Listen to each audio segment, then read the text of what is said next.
Дело в том, что, вы знаете, мне хотелось бы больше остановиться на теме развития разума или цивилизации разума, нежели на развитии, значит, цивилизации жизни. Ну вот бизнес-форум, различные межгосударственные отношения, то, что русский язык у нас является официальным, это все делается. Мне больше бы хотелось остановиться на разуме. Дело в том, что человек – это есть сознание. Вот. И для того, чтобы это сознание развивать, я долгое время, вот уже последние несколько лет, значит, глубоко погрузился в тему противодействия гибридным войнам, значит, влиянию этому всему. И, в общем-то, пришел к одной мысли, что для развития сознания современных кыргызов нужен обязательно русский язык. Он развивает синаптические связи наши. Это сегодня уже доказано наукой, это генетика, говорящая о том, что мы являемся из одной, значит, гаплогруппы R1A1.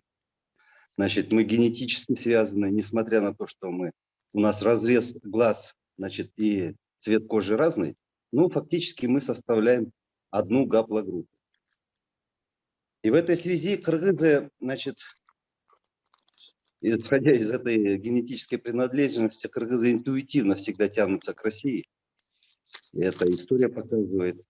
Ну и вот доказательство то, что влияние русского языка, как же оказало оно на кыргызский народ, это кыргызское чудо, которое было в 60-х, 70-х годах во времена Советского Союза.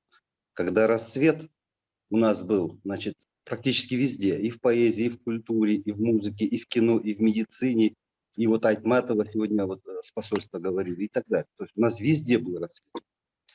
То есть я считаю, что основой национальной безопасности для кыргызов является русский язык. Сегодня он у нас имеет статус, значит, официального языка. Вот. И для того, чтобы вот этот разум наш преобладал, естественно, наши враги, они куда бьют? Они бьют на, значит, развал по принципу «разделяй и властвуй». Это основной их принцип.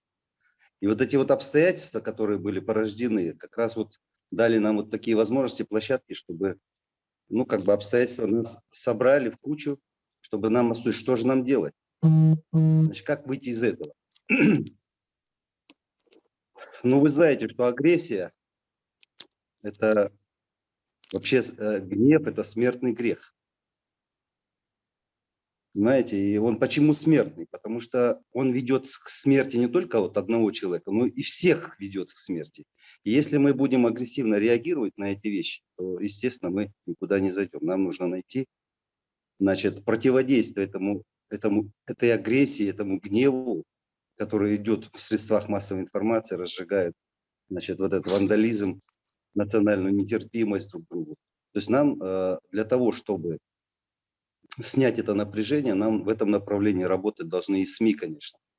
Но, значит, кыргызский язык – это наше национальное достояние, наша национальная идея, значит, наша национальная гордость. Значит, естественно, возникают вот такие вот обстоятельства. И введение кыргызского языка у нас в республике, она, я думаю, должна быть не так сразу, понимаете, это такой долгоиграющий процесс. Нужно работать с родителями других национальностей, чтобы они детей своих обучали. Кыргызский язык, естественно, у нас в стране должен быть, значит, основным языком. Это и к толерантности ведет, и к доброте друг к другу. Так что вот такое видение у меня, значит, насчет проблематики.